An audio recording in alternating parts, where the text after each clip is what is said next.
Dear students ਅੱਜ ਆਪਾਂ ਜਿਹੜੀਆਂ ਨੇ ਵਾਈਲ ਸਟੇਟਮੈਂਟਸ ਪੜਾਂਗੇ। ਇੱਕ ਵਾਈਲ ਸਟੇਟਮੈਂਟ ਹੁੰਦੀ ਹੈ ਔਰ ਇੱਕ ਡੂ ਵਾਈਲ ਸਟੇਟਮੈਂਟ ਹੁੰਦੀ ਹੈ। ਅੱਜ ਦਾ ਲੈਕਚਰ ਜਿਹੜਾ ਦੋਨਾਂ ਨੂੰ ਕਵਰ ਕਰੇਗਾ, while statement as well as do while statement. ਜਿਹੜੀ ਵਾਈਲ ਸਟੇਟਮੈਂਟ ਹੈ ਆਪਣੇ ਕੋਲੇ, ਇਹ ਕੀ ਕਰਦੀ ਹੈ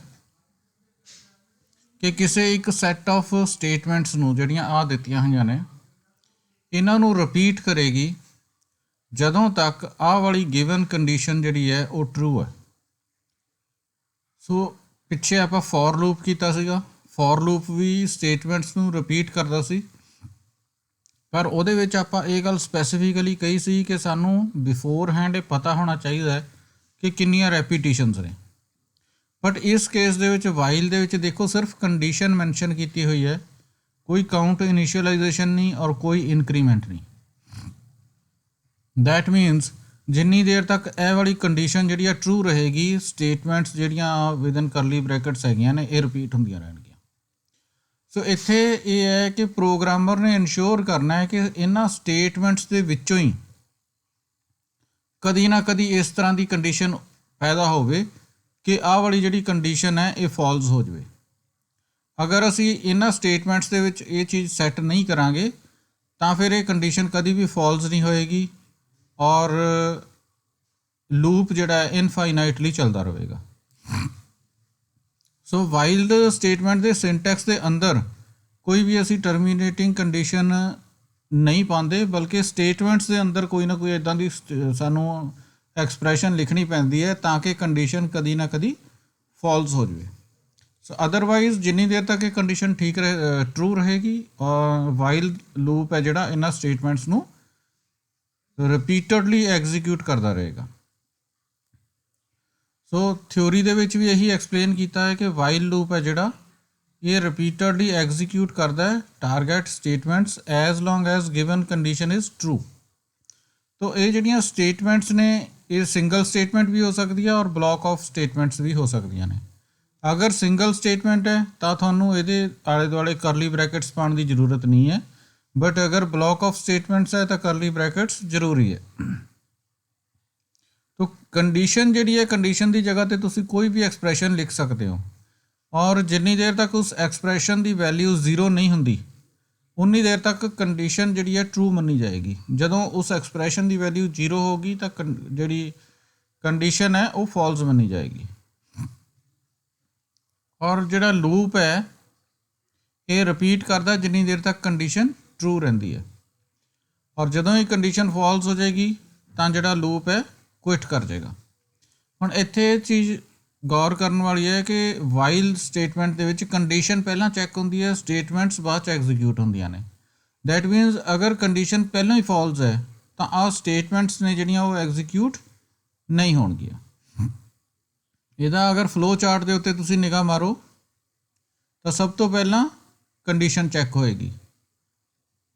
ਜਿੱਦਾਂ ਹੀ ਕੰਡੀਸ਼ਨ ਚੈੱਕ ਹੋ ਗਈ, ਅਗਰ ਕੰਡੀਸ਼ਨ ਟਰੂ ਹੈ ਤਾਂ ਸਟੇਟਮੈਂਟਸ ਐਗਜ਼ੀਕਿਊਟ ਹੋਣਗੀਆਂ ਔਰ ਸਟੇਟਮੈਂਟ ਐਗਜ਼ੀਕਿਊਟ ਹੋਣ ਤੋਂ ਬਾਅਦ ਦੁਬਾਰਾ ਫਿਰ ਕੰਡੀਸ਼ਨ ਚੈੱਕ ਹੋਏਗੀ ਕਿ ਆਹ ਵਾਲੀਆਂ ਸਟੇਟਮੈਂਟ ਐਗਜ਼ੀਕਿਊਟ ਹੋਣ ਦੇ ਬਾਅਦ ਸਟੇਟਮੈਂਟ ਫਾਲਸ ਹੋ ਗਈ ਜਾਂ ਟਰੂ ਰਹੀ ਹੈ। ਜੇ ਟਰੂ ਹੈ ਹਲੇ ਵੀ ਤਾਂ ਫਿਰ ਸਟੇਟਮੈਂਟਸ ਇੱਕ ਵਾਰੀ ਫਿਰ ਐਗਜ਼ੀਕਿਊਟ ਹੋਣਗੀਆਂ, ਅਗਰ ਫਾਲਸ ਹੋ ਗਈ ਤਾਂ ਕੁਇਟ। ਸੋ ਇਹ ਪ੍ਰੋਸੈਸ ਜਿਹੜਾ ਚੱਲਦਾ ਰਹੇਗਾ ਜਿੰਨੀ ਦੇਰ ਤੱਕ ਕੰਡੀਸ਼ਨ ਜਿਹੜੀ ਹੈ ਉਹ ਟਰੂ ਰਹਿੰਦੀ ਹੈ। ਇਹਦਾ ਇੱਕ ਮੈਂ ਐਗਜ਼ਾਮਪਲ ਪ੍ਰੋਗਰਾਮ ਵੀ ਇਨਕਲੂਡ ਕੀਤਾ ਹੈ। ਸੋ ਜਿੱਦਾਂ ਸਟੈਂਡਰਡ IO.H, ਕੋਨ IO.H ਦੋ ਹੈਡਰ ਫਾਈਲਸ ਆਪਾਂ ਇਨਕਲੂਡ ਕਰ ਲਈਆਂ। ਇੱਕ ਵੇਰੀਏਬਲ ਲੈ ਲਿਆ i, ਇਹਨੂੰ ਸ਼ੁਰੂ ਕਰ ਲਿਆ, ਇਨੀਸ਼ੀਅਲ ਵੈਲਿਊ ਇਹਨੂੰ 15 ਦੇ ਦਿੱਤੀ ਔਰ 5 ਦੇ ਦਿੱਤੀ। ਜਿੰਨੀ ਦੇਰ ਤੱਕ ਇਹ 15 ਤੋਂ ਨੀਚੇ ਰਹੇਗਾ ਤਾਂ ਇਹ ਕੰਡੀਸ਼ਨ ਜਿਹੜੀ ਹੈ ਉਹ ਸਟੇਟਮੈਂਟ ਜਿਹੜੀ ਹੈ ਆਪਣੀ ਚੱਲਦੀ ਰਹੇਗੀ, printf। ਸੋ ਇੱਥੇ ਇੱਕ ਐਕਸਪ੍ਰੈਸ਼ਨ ਲਿਖਤੀ ਹੈ ਆਪਾਂ ਕਿ while i is less than 15। ਹੁਣ ਦੇਖੋ ਇਸ ਪ੍ਰੋਗਰਾਮ ਦੇ ਵਿੱਚ ਅਗਰ ਤੁਸੀਂ ਧਿਆਨ ਦਿਓ, ਆਪਾਂ ਕੰਡੀਸ਼ਨ ਨਹੀਂ ਪਾਈ ਕੋਈ ਵੀ ਕਿ ਜਿਹਦੇ ਨਾਲ i ਚੇਂਜ ਹੋਵੇ, ਤਾਂ ਅਗਰ ਤੁਸੀਂ ਇਹ ਪ੍ਰੋਗਰਾਮ ਨੂੰ ਐਗਜ਼ੀਕਿਊਟ ਕਰੋਗੇ ਇਹ ਕਦੀ ਵੀ ਟਰਮੀਨੇਟ ਨਹੀਂ ਹੋਏਗਾ। ਹੁਣ i ਲੈਸ ਦੈਨ 15 ਨੂੰ ਆਪਾਂ ਨੂੰ ਕੋਈ ਨਾ ਕੋਈ ਸਟੇਟਮੈਂਟਸ ਦੇ ਵਿੱਚ ਇਸ ਤਰ੍ਹਾਂ ਦੀ ਐਕਸਪ੍ਰੈਸ਼ਨ ਪਾਉਣੀ ਪੈਣੀ ਹੈ ਕਿ i ਲੈਸ ਦੈਨ 15 ਹੈ ਜਿਹੜਾ ਇਹ ਕਦੀ ਨਾ ਕਦੀ ਫਾਲਸ ਜ਼ਰੂਰ ਹੋਵੇ। ਤੋ ਇਸ ਚੀਜ਼ ਨੂੰ ਕਰਨ ਦੇ ਲਈ ਆਪਾਂ ਨੂੰ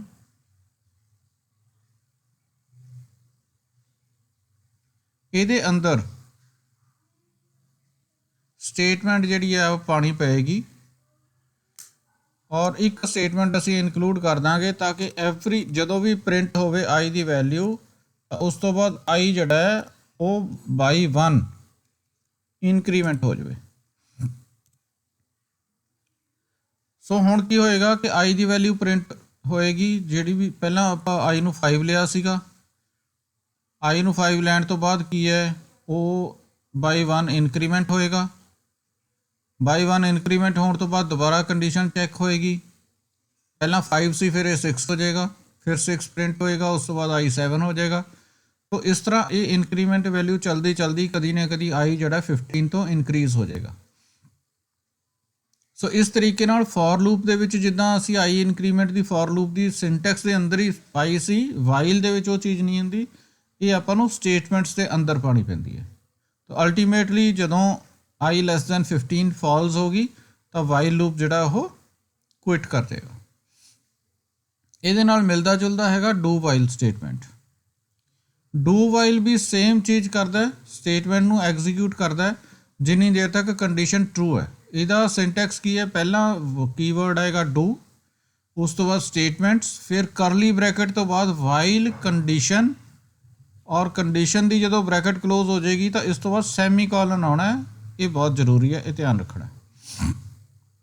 डू तो बाद सैमी कॉलन नहीं है, statements while condition semicolon. तो यह ਜਿਹੜੀਆਂ ਹੁਣ ਇੱਥੇ ਤੁਸੀਂ ਇੱਕ ਚੀਜ਼ ਚੈੱਕ ਕਰੋ ਕਿ ਜਦੋਂ ਲੂਪ ਸ਼ੁਰੂ ਹੋਇਆ ਪਹਿਲਾਂ ਸਟੇਟਮੈਂਟਸ ਐਗਜ਼ੀਕਿਊਟ ਹੋਣਗੀਆਂ, ਉਸ ਤੋਂ ਬਾਅਦ ਕੰਡੀਸ਼ਨ ਚੈੱਕ ਹੋਏਗੀ। ਦੈਟ ਮੀਨਸ ਅਗਰ ਸ਼ੁਰੂ 'ਚ ਕੰਡੀਸ਼ਨ ਫਾਲਸ ਵੀ ਹੈ ਤਾਂ ਵੀ ਸਟੇਟਮੈਂਟਸ ਇੱਕ ਵਾਰੀ ਐਗਜ਼ੀਕਿਊਟ ਹੋ ਜਾਣਗੀਆਂ। ਇਹ ਬਹੁਤ ਇੰਪੋਰਟੈਂਟ ਪੁਆਇੰਟ ਹੈ ਜਿਹੜਾ ਤੁਸੀਂ ਧਿਆਨ 'ਚ ਰੱਖਣਾ ਹੈ ਕਿ ਡੂ ਵਾਈਲ ਲੂਪ ਦੇ ਵਿੱਚ ਪਹਿਲਾਂ ਸਟੇਟਮੈਂਟਸ ਇੱਕ ਵਾਰ ਐਗਜ਼ੀਕਿਊਟ ਹੋ ਕੇ ਫਿਰ ਹੀ ਕੰਡੀਸ਼ਨ ਚੈੱਕ ਹੁੰਦੀ ਹੈ। ਦੈਟ ਮੀਨਸ ਅਗਰ ਕੰਡੀਸ਼ਨ ਪਹਿਲਾਂ ਫਾਲਸ ਰਹਿ ਵੀ ਗਈ, शुरू तो ही फॉल्स है, तो भी एक बार स्टेटमेंट्स जरूर एग्जीक्यूट हो जाएंगे। सो वाइल लूप है जिहड़ा टॉप ते कंडीशन चैक करता सी फिर स्टेटमेंट एग्जीक्यूट करता सी, बट जिहड़ा डू वाइल है पहला स्टेटमेंट एग्जीक्यूट करेगा फिर कंडीशन चैक करेगा। तो उस तो बाद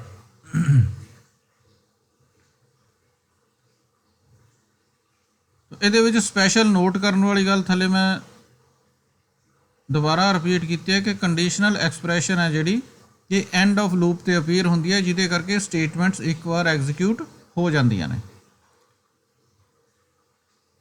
सो ये फर्क है इहदे विच। सो इहदे विच एग्जाम च तुहानूं क्वेश्चन ये आम तौर पर आ सकता है कि differentiate between while and do while statement.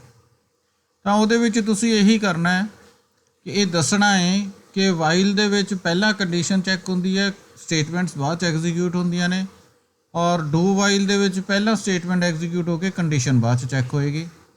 तो वाइल दे विच लूप दे विच अगर कंडीशन इनिशियली फॉल्स है स्टेटमेंट एग्जीक्यूट नहीं होणगियां, लेकिन डू वाइल दे विच अगर कंडीशन फॉल्स भी है तो स्टेटमेंट्स एक बारी एग्जीक्यूट हो जाणगियां।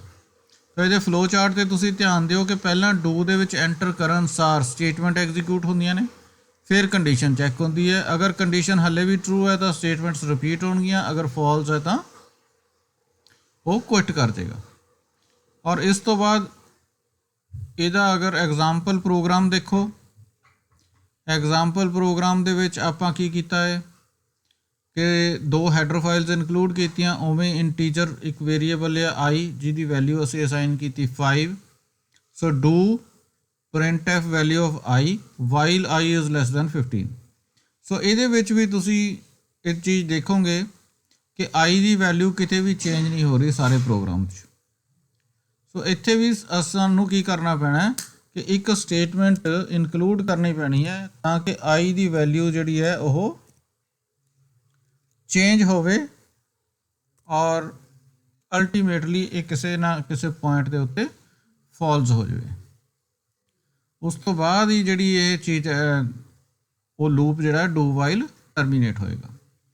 सो ये दोनों चीज़ां प्रोग्राम आपां हुण अपने ਐਪਲੀਕੇਸ਼ਨ ਦੇ ਵਿੱਚ ਟੈਸਟ ਕਰਦੇ ਹਾਂ ਐਂਡ ਲੈਟ ਅਸ ਸੀ ਕਿ ਇਹ ਕੀ ਰਿਜ਼ਲਟ ਦਿੰਦੀਆਂ ਨੇ। ਸਭ ਤੋਂ ਪਹਿਲਾਂ ਆਪਾਂ ਵਾਈਲ ਲੂਪ ਜਿਹੜਾ ਹੈ ਉਹਨੂੰ ਟੈਸਟ ਕਰਾਂਗੇ। ਤਾਂ ਆਪਾਂ ਪਹਿਲਾਂ ਹੈਡਰ ਫਾਈਲਸ ਦੋ ਇਨਕਲੂਡ ਕਰਨੀਆਂ ਨੇ, include standard.io.h and include con.io.h। उस तो बाद मेन और integer variable I equal to 5 semicolon. पहला आप वाइल स्टेटमेंट चेक करते हैं। वाइल कंडीशन आप की लगा देंगे I less than 15 curly bracket printf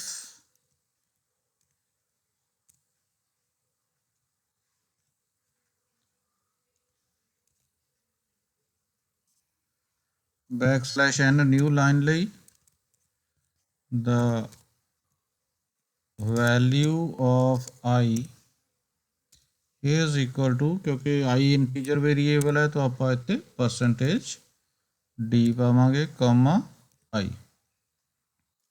और एंड के उपर semicolon I is equal to I plus 1 semicolon. और इतने तुसीं देखोगे कि I लैस दैन 15 तो बाद सैमीकोलन नहीं आया, सिर्फ दो स्टेटमेंट्स जिहड़ियां आपां इनकलूड कीतियां ने इन्हां दे बाद विच सैमीकोलन आया।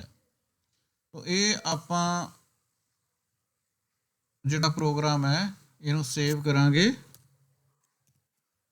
वाइल स्टेटमेंट के नाम से।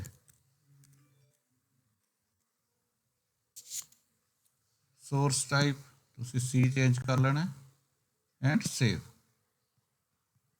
और उस तो बाद इनू कंपाइल करके आप देखना है कोई एरर तो नहीं। सो 0 एरर 0 वार्निंग आ गई। हुण आप इनू रन करके देखांगे।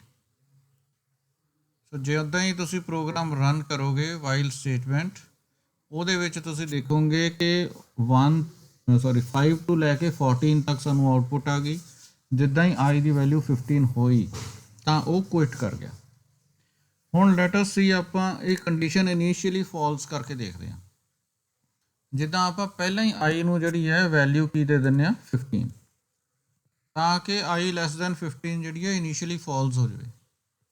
ਫਿਰ ਉਸ ਤੋਂ ਬਾਅਦ ਆਪਾਂ ਚੈੱਕ ਕਰਕੇ ਦੇਖਦੇ ਹਾਂ ਇਹਨੂੰ, पहला कंपाइल करांगे फिर रन करके देखते हैं कि कोई आउटपुट आती है या नहीं आती। हुण देखो इन्हें एग्जिट करने लई कहता, ऊपर कुछ भी आउटपुट नहीं छपी। That means in while statement जदों कंडीशन इनिशियली फॉल्स होंदी है तो कोई भी आउटपुट नहीं आती। हुण now let us change it to do while. तो वाइल जिहड़ी कंडीशन है इनू आपां इत्थों चुक के करली ब्रैकेट के बाद इत्थे लै आने और ये एंड च सैमीकोलन पेगा। जिथे असी वाइल लिखा सी इत्थे असी लिखांगे डू। तो डू वाइल आई नू असी 15 ले लिया 5 ले लिया। डू दोनों स्टेटमेंट्स वाइल जिहड़ी कंडीशन है आपां एंड दे उत्ते चुक लियांदी। सो ये बन गया अपना डू वाइल का प्रोग्राम। बाकी सारा कुछ सेम है। इनू भी आपां सेव कर लांगे पहला। उस तो बाद कंपाइल आके चैक हो कोई 0 ना एरर ना आवे। सो 0 एरर 0 वार्निंग्स आ गई। उस तो बाद आप इनू रन करके देखते हैं कि आउटपुट की आती है। सो तुसी देख सकते हो आई की वैल्यू 5 to 14 उस तरह ही प्रिंट होगी जिमें पुराने प्रोग्राम से। नाउ लेट अस सी कि डू वाइल च अगर असी स्टेटमेंट नू इनिशियली फॉल्स कर दिए फिर की होएगा। सो आप आई नू शुरू च 15 बनाता ताकि कंडीशन पहले ही फॉल्स होगी, आई लैस दैन 15 है ही नहीं। नाउ लेट अस सी कि की होएगा। इनू सेव करके आप एक बारी कंपाइल करते हैं। 0 एरर 0 वार्निंग्स आ गई। Now let us run it. ਹੁਣ ਜਿੱਦਾਂ ਹੀ ਆਪਾਂ ਰਨ ਕਰਾਂਗੇ ਤਾਂ ਤੁਸੀਂ ਦੇਖੋਗੇ ਕਿ ਇੱਕ ਵਾਰ i = 15 ਪ੍ਰਿੰਟ ਹੋ ਗਿਆ। ਹਾਲਾਂਕਿ i 5 to 14 ਹੀ ਪ੍ਰਿੰਟ ਹੋਣਾ ਚਾਹੀਦਾ ਸੀ, 15 ਪ੍ਰਿੰਟ ਨਹੀਂ ਸੀ ਹੋਣਾ ਚਾਹੀਦਾ, ਕਿਉਂਕਿ 15 ਜਿਹੜਾ ਹੈ i < 15 ਨੂੰ ਰੋਂਗ ਕਰ ਦਿੰਦਾ ਹੈ, ਫਾਲਸ ਕਰ ਦਿੰਦਾ। ਬਟ ਡੂ ਵਾਈਲ ਦੀ ਇਹ ਖਾਸੀਅਤ ਹੈ ਕਿ ਇੱਕ ਵਾਰੀ ਇਹਨੇ ਸਟੇਟਮੈਂਟਸ ਨੂੰ ਐਗਜ਼ੀਕਿਊਟ ਕਰ ਹੀ ਦੇਣਾ ਭਾਵੇਂ ਕੰਡੀਸ਼ਨ ਫਾਲਸ ਹੀ ਹੋਵੇ। ਸੋ ਇਹ ਬੇਸਿਕ ਡਿਫਰੈਂਸ ਹੈ while and do while loops ਦੇ ਵਿੱਚ। ਇਹ ਦੋਨੋਂ ਪ੍ਰੋਗਰਾਮਸ ਜਿਹੜੇ ਨੇ ਤੁਸੀਂ ਆਪਣਾ ਟੈਸਟ ਕਰਨੇ ਨੇ ਐਪਲੀਕੇਸ਼ਨ ਦੇ ਵਿੱਚ, ਔਰ ਇਹਨਾਂ ਦੀ PDF ਜਿਹੜੀ ਹੈ ਮੈਂ ਤੁਹਾਡੇ ਨਾਲ ਗਰੁੱਪ 'ਚ ਸ਼ੇਅਰ ਕਰ ਦਿਆਂਗਾ। ਥੈਂਕਸ।